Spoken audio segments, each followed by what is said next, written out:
about to leave Delhi now. I'm getting the train to Varanasi. It's 5:30 in the morning. Train is set at about 6 a.m. It's a very different train to the other trains that I've got. It's a much more modern train. I think this is essentially India's bullet train. So rather than taking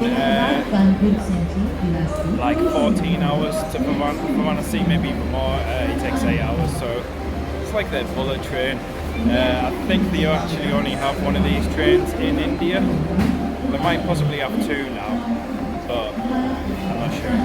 It's much more modern, and rather than like previous trains where they have like pull down beds, this is just more like typical trains we'd have back home, where it's just rows of seats. I just hope you can hear me above all the noise going on as well.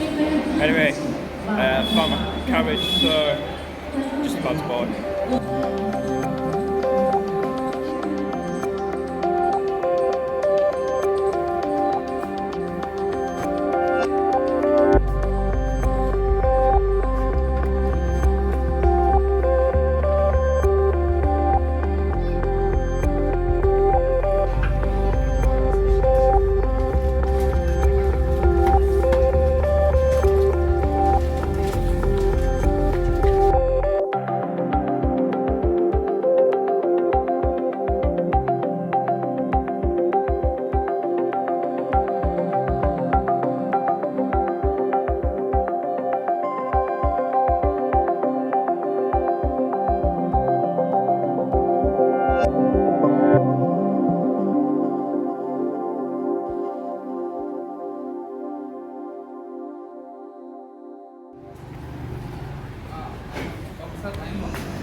Okay, so I've arrived in Varanasi and I'm at my accommodation. The train wasn't too bad, although it was 8 hours, it actually didn't seem so long, so that was good.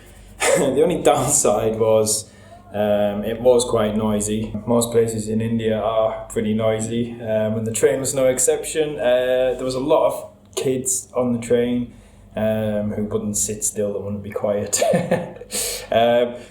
The worst part is I had two kids on the seats behind me who kept constantly banging my chair and kept putting the tray table up and down, up and down, up and down, and banging the tray table. So that was slightly frustrating, but I bit my tongue. But no, other than that, it wasn't too bad. Like I say, although it was 8 hours, it actually didn't drag on at all. So not too bad. I did get harassed. I mean harassed by another tuk-tuk driver when I arrived. I hadn't even got to the exit. I was just approaching the exit, and he must have been waiting on the platform looking for some sort of tourist, because as soon as I got off the train, he was there, and he was talking to me like very friendly, like he was just being friendly. And then sure enough, it became obvious that he had a tuk-tuk, and he was asking me where I was going. Now, I have run out of money, so I needed to take an Uber just purely so that I can pay on my card, because I've literally completely run out of money. So I told this guy I was fine and I didn't want a tuk-tuk, and he followed me, and eventually I sat down while I waited for my Uber once I'd booked it, and he just stood in front of me, and he just stood there looking at me, and he would not go away. And so it must have been at least 20 minutes, at least, that this guy was stalking me, essentially, despite the fact I told him I didn't want a tuk-tuk. So again, in the end, I just had to get angry with him. Otherwise, I don't think he would have ever left me. Sometimes it seems, unless you do get angry with them and shout at them, they do not leave you alone. I mean, if I had money, I probably would have got a tuk-tuk, but purely because I had to pay with my card. I needed to get an Uber. But harassing me to that degree. I mean, I told him if I was going to get a tuk-tuk, I would find another tuk-tuk driver because he was annoying me that much. Well, in terms of money, another ongoing struggle I've been having while in India, certainly since leaving Mumbai, is getting money from ATMs. There's certain places where I've been staying, there hasn't always been a lot of ATMs around. And a lot of the ATMs don't seem to take international cards. And when I was in Agra, I went to multiple cash machines there, and all the cash machines have got guards, and the guards kept saying, "No, it's got no money, it's got no money." It's like every cash machine in Agra had run out of money. So I do try and pay with my card as much as I can, just purely to save my money. But then a lot of hotels, certainly in smaller places, don't accept card payments. So I take out a big chunk of cash, and then I'll have to use a big part of it on paying for a hotel and things. So it's a bit of a problem. I do have, let me spin you around. Do have a little balcony here, so there you can see the Ganges. That's the Ganges River. Just zooming a bit through the bars. So there you go, that's the Ganges. That's where people go to wash and to swim and drink the water and things. And people come to die here and are cremated on the Ghats here, which I will be visiting. Because they believe that it stops the cycle of the afterlife and reincarnation, sorry. So that's a view from a balcony. I'm tripping over as I go back into the room. So that's the balcony. There is also a roof terrace as well, which obviously has the same sort of view looking onto the Ganges, but you also get views on the other side of the city. So I might try and, if I've got time one evening, I might try and go up there and show you the view up there as well. And just before I go out to try and get some money, I'll show you the shower as well, because the shower's a bit kind of different. The shower's actually outside on this other balcony as well. So got a little sink there. Again, this is like outside my room, and then the shower is in there. There was a lizard in here earlier as well when I was showering, but he seems to have gone now. Okay, so that's that place where I am staying. As you can see, it's very, very close to the Ganges and to the Ghats, so that's going to be very handy for me as I'm sort of sightseeing and stuff. And also, it's the accommodation. They call it a hostel, but it seems more like a guest house to me. But anyway, it's down these very, very sort of small lanes, and it's like this whole network of little alleyways and lanes. So quite an interesting place to explore, and I think it's going to be great for street photography as well. So that's quite interesting. So should be a really, really good location for photography. So I keep saying so. so I am going to go out now, walk along some of these alleyways, and hopefully find an ATM. And then this evening, I want to go to one of the religious ceremonies that they perform every evening here. So that's my plan for tonight. But right now, before I can do anything, I need some money. So let's go and find an ATM.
It actually kind of reminds me of the Gothic Quarter in Barcelona. Very different architecture, but again, just lots of little narrow alleyways and lanes. And the Gothic Quarter in Barcelona is just somewhere I could happily, aimlessly walk around for ages and ages, just taking photos. So much colour as well, which obviously in my photography I love colour. So yeah, I think I'll be spending a lot of time wandering these alleyways taking photos.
Both of you, yeah?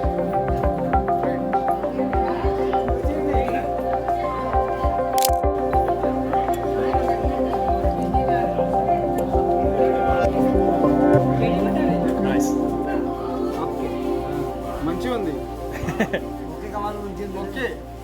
It's always nice when people ask you to take their photo, which happens a lot here.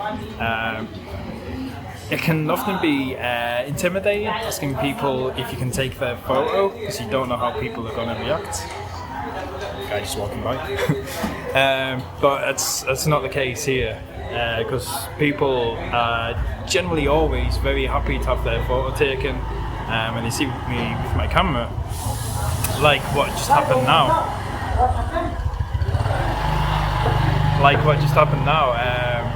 They'll often ask me to take their photo, and then once one person sees someone having their photo taken, they want their photo taken. So oftentimes I end up with a few people saying, take my photo, take my photo. So it's quite nice.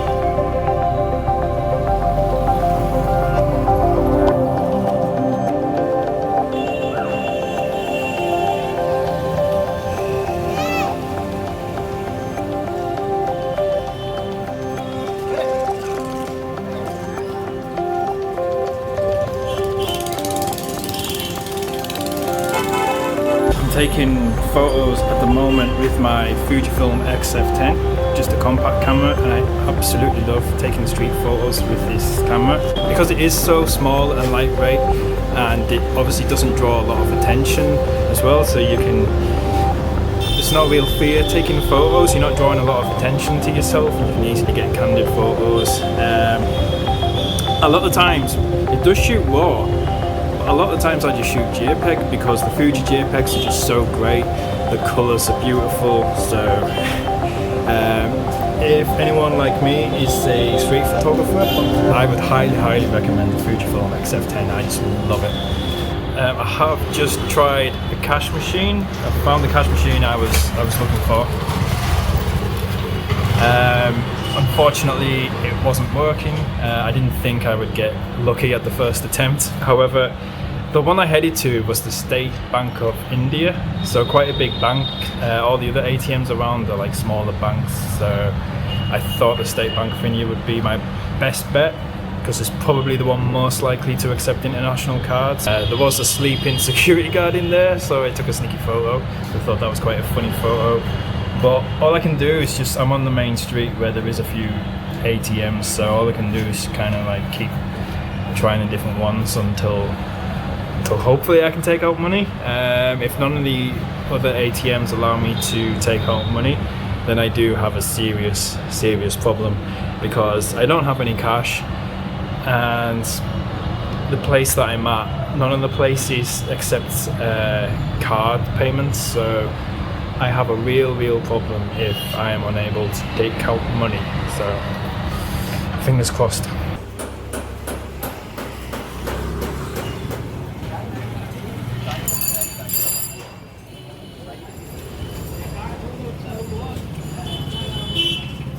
Success! I was able to take out cash at the second ATM, which is great, stress-free, so I'm not going to die here from starvation or dehydration, which is good, obviously. So now that I have some money, I'm going to go get something to eat now. Then I'm going to head back to the accommodation and work on some of my photos for a while, and then later this evening I'll head to go watch this religious ceremony that will be taking place later this evening. So, as I get lost here, I'll catch up with you later this evening.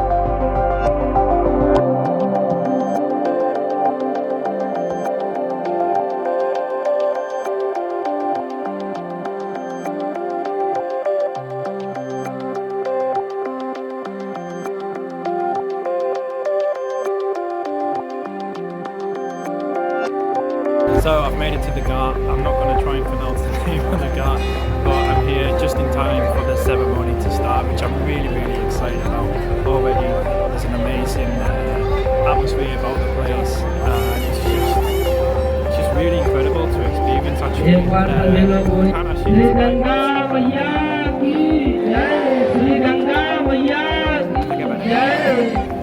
Mangalam Bhagavane Vishnu Mangalam Garudadhara Mangalam Pundarikatha Mangalaya Namo Harihi Priyasamyaham Om Kesaraya Namaha Om Narayana Namaha Om Madhavaya Namaha Asto Prakhalam Govindaya Namaha.